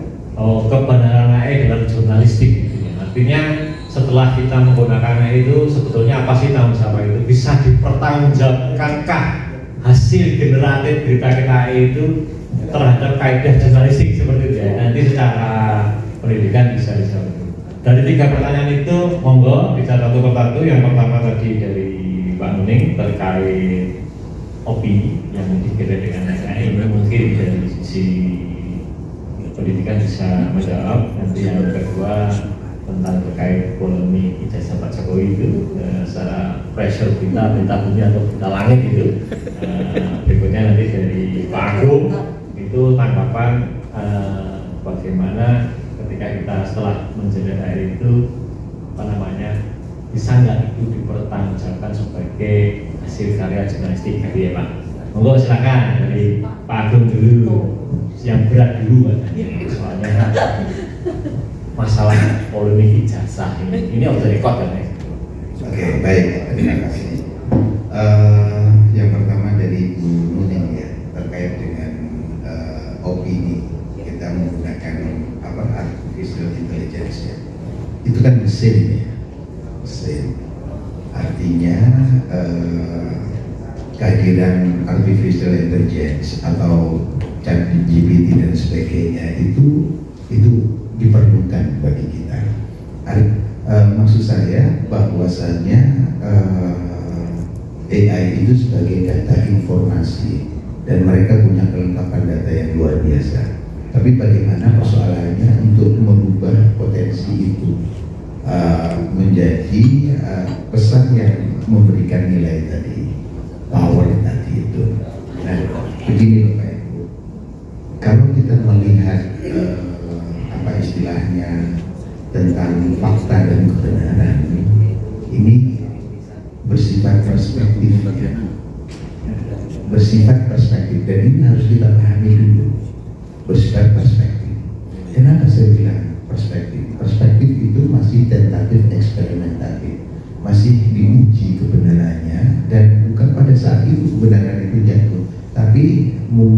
hari ini itu bukan menjadi sebuah kebenaran, pada suatu saat itu kita akan mengakui tanpa perdebatan kebenaran itu sendiri. Jadi itu masih perspektif. Nah saya tanya aja, misalnya Bapak Ibu minum kopi, menikmati kopi tadi pagi ya, menikmati kopi. Saya bertanya, kira-kira rasanya kopi itu apa? Kopinya sama ya, yang diminum sama, jenisnya kopinya sama.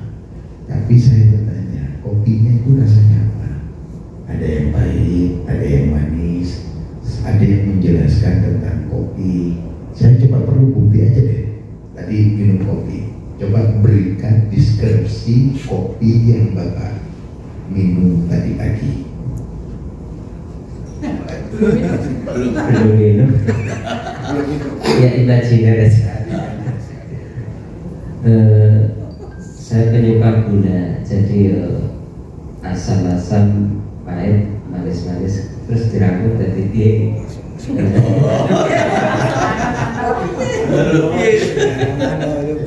Apa namanya? Ya manis Pak, manis kasaman. Ini kita belajar untuk menggambarkan fakta ya. Kita minum kopi itu fakta. Iya, Betul. Fakta. Deskripsinya pasti berbeda. Ayo, Ibu Bapak. Ya, kalau tadi karena ini pengalaman fakta ya, saya minum kopi tanpa gula. Jadi itulah rasa kopi yang asli yang bisa saya nikmati. Ada rasa asam dan rasa pahit. Mungkin bagi yang lain karena dia kopinya ditambah gula dan sebagainya, sehingga dia tidak bisa menentukan rasa kopi itu sendiri. Cuma sedikit saya yang masih ragu apa yang saya minum tadi pagi itu kopi Arabica atau Robusta. Itu yang tidak bisa dijelaskan karena itu tidak ada jawaban dari terima kasih. Itu sudah satu fakta saja menimbulkan dua pertanyaan ya. Yang dari ibu-ibu sekali lagi mungkin merasa ada yang minum kopi tadi, ada yang belum minum kopi nggak apa-apa, dikasih gambaran aja tentang kopi apa. Tadi kebetulan saya juga belum minum ya. Pahit ya Pak, rasanya pahit, kayak ada ya juga asam-asamnya. Ikut-ikutan. Bener ini Pak ya. Kayak ya di leher itu enak lah. Ya itu Pak. Baik, Bapak Ibu, saya cuma ingin menjelaskan dua hal, kebenaran dan pembenaran. Dan ini penting bagi seorang jurnalis. Ya, kadang kita menganggap pembenaran itu adalah sebuah kebenaran. Padahal apa yang Bapak Ibu rasakan itu menjadi perspektif yang berbeda. Pada saat minum kopi tadi, ya kan, Bapak Ibu kan merasakan tentang kopi. Kemudian pada saat Bapak Ibu ingin menjelaskan tentang kopi, itu sudah menjadi perspektif dan kebenaran, bukan kebenaran. Nah, ini penting. Dan tiga tentang kopi, satu kopi itu sudah menghasilkan tiga perspektif yang berbeda, yang menimbulkan kebenarannya masing-masing. Itu bukan kebenaran, itu framing terhadap kebenaran. Semakin Bapak Ibu menjelaskan atau detail terhadap fakta kopi tadi, semakin jauh dari nilai kebenaran. Kadang-kadang kebenaran itu tidak bisa dikatakan, hanya bisa dirasakan. Ini teori vibrasi. Teori, jangan pusing Pak.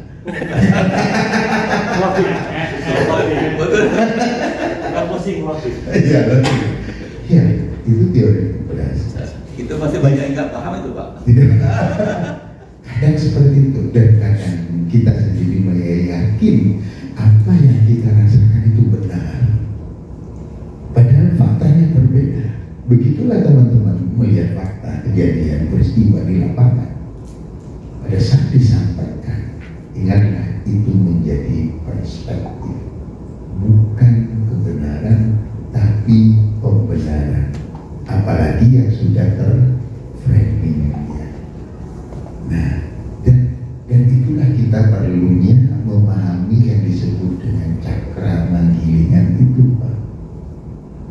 Jadi perspektif itu kan diibaratkan seperti kota.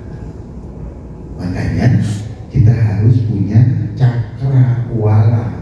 Cakra itu kan yang berputar, wala yang luas. Cakra kan berputar, berbentuk lingkaran. Nah kadang-kala di lapangan kita menemukan fakta ini kebenaran, tapi disimbolkan itu perspektif. Nah bagaimana kita bisa memahami itu menjadi sebuah kebenaran? Ya, dan perspektif yang terkotak-kotak, pahami bahwa segala sesuatu itu adalah lingkaran. Nah Bapak Ibu, saya tanya lagi nih, simbol Pancasila, apa enggak Pancasila tadi kan? Pancasila, satu Pancasila, satu ketuhanan yang maha esa, dua kemanusiaan yang adil dan beradab. Apa? Saya mau tanya cuma satu, gambarnya sila kedua itu apa? Salah. Cuma dicek. Ayo, sila kedua kok padi kapas? Jurnalis kalau salah menyampaikan berita pusing ini. Rantai, ya kan? Coba Bapak Ibu perhatikan rantainya itu bulan-bulan ya? Hah? Lonjong. Bulan-bulan nggak? Bersegitiga. Perhatikan, padahal ini sudah 45 tahun, hampir 100 tahun ini tahun 2004. Kita tidak pernah memperhatikan simbol dari rantai Pancasila itu. Bentuknya apa? Ada bisa Bapak Ibu carikan saya gambar di Google? Apa? Kota? Lonjong. Gak kena kabeh. Gimana? Ini saya ngomong dengan para saya. Bapak Ibu coba dibuka Google baik-baik. Ini penting, ini dasarnya. Karena ini falsafah bangsa kita. Coba diperhatikan simbol sila kedua, sing rantai itu dilihat baik-baik itu. Bukan lingkaran loh ya. Yang terhubung, yang terikat itu lingkaran dan kotak. Ya, bukan lingkaran. Itu satu lingkaran terikat menjadi kotak.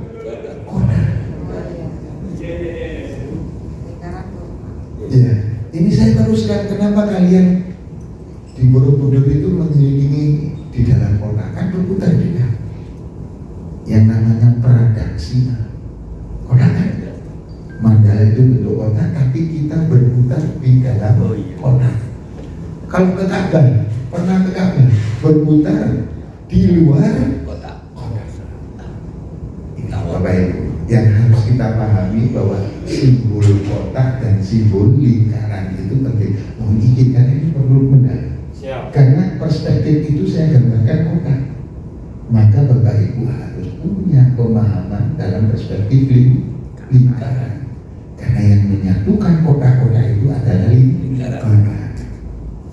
Karena kotak itu menggambarkan lingkaran itu menggambarkan singularity, keutuhan, kesatuan. Sedangkan lingkaran itu perspektif dimensi ketiga, bahwa realitas itu tidak ada yang sama, pasti beda-beda. Yang menghubungkan kebijaksanaan dan kearifan itu adalah lingkaran. Sama dengan kita ke Ka'bah, kita nggak bisa mendekati Tuhan dalam satu garis, tetapi kita harus berputar untuk mencapai kedalamannya. Ini perspektif dan analisa. Jadi begini, kita bisa lebih arif dan bijaksana kalau memahami kotak dari di dunia ini nggak ada yang sama. Tidak ada yang sama. Hidup kita aja beda kok. Suara dari 300 sekian miliar itu tidak ada yang sama. Mulut kita, wajah kita tidak ada yang sama. Jadi keberagaman, ya. Jadi persatuan itu dibangun dari keberagaman, bukan keseragaman. Nah ini harus dipahami supaya kita punya pemahaman yang utuh, termasuk ijazahnya Pak Jokowi. Perspektif. Saya mau tanya aja. Saya mau tanya ijazah Pak Jokowi, saya tanya ulang, asli atau palsu? Nah itu ya, kembalikan itu Pak. Ada yang jawab asli, ada yang jawab palsu. Yang asli benar nggak? Yang palsu benar nggak? Semuanya semua menggunakan narasi yang masuk akal. Kita ada reason di situ saya jelaskan ada reason. Sekarang lagi saya mau tanya yang lebih dalam lagi. Hari ini siang atau malam ini? Siang. Siang. Saya mau tanya siang itu ada nggak? Saya mau tanya siang itu ada nggak? ada. Hah? Ada. Ada. Adanya apa? Dirasakan. Mulai imbang. Saya mau tanya panas. Ibu minum kopi panas. Ada nggak? Panas itu ada nggak? Ada. Ada. Bisa membuktikan panas? Ada. Panas ada ya? Dingin ada ya? Dua-duanya nggak ada. Hanya bisa dirasakan. Bagaimana Anda bisa merasakan panas kalau tidak pernah merasakan dingin? Bagaimana Anda bisa merasakan Dingin. terang Kalau tidak dalam lihat kesehariannya cuma dalam kegelapan? Kegelapan. Jadi gelap terang itu tidak ada Pak Di. Panas dingin itu tidak ada Pak Di. Termasuk ijazahnya Pak Jokowi asli atau tidak asli orang. No. Terima kasih atas jawabannya luar biasa. Jadi terjawab ya Pak Doli ya bahwa ijazahnya Pak Jokowi itu asli atau tidak asli ya tidak ada. Jawabannya tidak ada. Nah, terkait tadi untuk opini juga sudah bisa Cari aman. Nah, yang satu ini peran penggunaan AI dalam itu kaidah jelasnya bagaimana pertanggung jawabannya. Monggo. Oke, terima kasih untuk pertanyaannya. Kalau kita bicara soal bagaimana kondisi AI dan dalam konteks kaidah jurnalistik, saat Dewan Pers membuat aturannya, saya kira itu jadi satu kesepakatan untuk di Indonesia bahwa kita bisa menggunakannya. Pertanyaannya kan berikutnya adalah kaidah jurnalistiknya kemudian seperti apa. Nah, sebelum masuk ke sana, satu hal yang saya ingin garis bawahi adalah tidak semua yang dikatakan AI itu benar. Karena ketika itu bergantung dari prompt. Prompt itu berarti adalah navigasi kita untuk masuk pertanyaannya dengan menggunakan cara yang seperti apa. Kalau kebetulan saya orang komunikasi, maka prompt yang akan diberikan oleh si AI kepada saya berarti jawabannya akan selalu berkaitan dengan media. Kalau prompt saya, kebetulan misalnya saya adalah orang ekonomi, maka AI akan menjawab dari sudut pandang ekonomi. Jadi kan kita menjadi sangat relatif pada konteks itu. Kalau saya orang hubungan internasional, bisa jadi jawabannya adalah semuanya advokasi atau negosiasi, gitu. Jawabannya akan sangat relatif di situ. Nah, pada konteks ini tidak semua yang dikatakan oleh AI benar. Itu yang perlu digarisbawahi dulu. Nah, terus gimana dong kalau misalnya dia nggak benar? Bagaimana kemudian kita bisa mempercayainya? AI itu alat bantu. Dan ketika kita bicara soal alat bantu, selain AI itu kan cuma alat. Ada manusia yang tadi mengetikkan promptnya, yang dia menginstal dalam kondisi sadar, aku install AI ini untuk apa? Disitulah kaidah jurnalistiknya berlaku. Jadi kalau cuma AI-nya aja belum bisa kemudian kita mau menjustifikasi itu sebagai bagian dari aktivitas media jurnalistik itu, karena dia masih alat. Tapi ketika kemudian ada sisi manusia yang kemudian, oh iya ini benar, oh iya ini salah, aku mau menggunakan sebagian, aku tidak mau menggunakannya, itu kemudian kaidah jurnalistik ya baru bisa kita justifikasi. Tapi kalau tidak ada itu tadi, ya tunggu dulu, jangan percaya. Karena tadi saya juga mau mengilustrasikan apa yang terjadi pada mahasiswa saya. Kita nggak pernah belajar mengenai teori A, kenapa kamu nyebut teori A, gitu. Karena AI mengatakan A, gitu. Loh, itu kan kata AI, di kelas kita tidak bicara soal itu. Bahkan di media pun, kalau kita bicara soal aktivitas yang terjadi di Jogja, Bapak Ibu boleh sering-sering latih AI ya. Kalau misalnya di handphonenya ada ChatGPT atau Perplexity gitu, coba sering-sering ditanya. Untuk satu fenomena dia akan memberikan jawaban yang lucu-lucu. Iya, jawabannya selalu berbeda-beda, selalu konteks, nggak selalu kontekstual bahkan. Misalnya beberapa waktu yang lalu saya dan teman-teman mahasiswa itu bereksperimen soal Samir Abu Bakar Ali yang baru saja dipindah. Jadi kita pengen tahu sejarahnya dulu seperti apa. Karena kan generasi Z di kelas saya itu adalah generasi yang pengennya nggak tahu cepat kayak gitu. Yaudah coba di prompt aja di AI-mu, di ChatGPT-mu ada jawaban apa. Dari jawaban itu kita diskusi. Kamu setuju nggak soal jawaban itu? Nah karena jawabannya terlalu beragam, oke, berarti AI-nya banyak yang salah ya ini. Kita baca yang benar. Dari situlah kemudian ada sisi manusia yang kemudian bisa masuk. Dan ini yang kemudian perlu kita tekankan bahwa yang namanya AI itu cuma alat bantu Bapak dan Ibu. Jadi jangan menggunakan itu sebagai tool utama, tapi dia membantu cara kita lebih cepat, lebih efisien, tapi jangan mereduksi sisi kemanusiaan kita. Karena sisi manusia kita inilah yang membuat jurnalisme hari ini masih ada. Kalau misalnya sisi manusia itu tadi sudah hilang, wah saya jadi khawatir nih dengan jurnalisme kita di masa depan kayak gitu. Karena jurnalisme itu bisa cadas, bisa berbunyi itu karena ada manusia yang bicara soal kebenaran di sana. Itu sama saja dengan tadi waktu saya cerita soal bola. Kalau bola itu cuma ngomongin skor, nggak menarik kan? Hari ini yang menang PSIS, besok yang menang PSS. Karena AI-nya patternnya bisa dibacanya cuma di situ, menghadirkan berita dengan pola-pola yang narasinya kurang lebih seragam gitu. Kalau cuma ngomongin menang dan kalah toh, berita bola saya yakin hari ini nggak banyak baca. Iya, tapi yang justru yang diinginkan adalah siapa yang menggolkan, bagaimana selebrasinya terjadi, ya suasananya seperti apa, apakah pada saat ngegolin itu tadi kemudian ada teriakan, justru itu yang kemudian itu dalam konteks kaidah jurnalistik begitu. Kemudian tadi mungkin sekalian jawab yang Bapak di Jogja Mas tadi ya, itu kaidah jurnalistik dan tanggung jawabnya ada di situ kan, ada sisi manusianya. Nah kemudian datanya dikumpulkan dari mana? Saya sambungkan di situ. Data dari AI dikumpulkan dari habit kita, kebiasaan kita. Ketika jadi kalau di komunikasi kami itu belajar dua perspektif. Satu determinisme teknologi, satu determinisme sosial.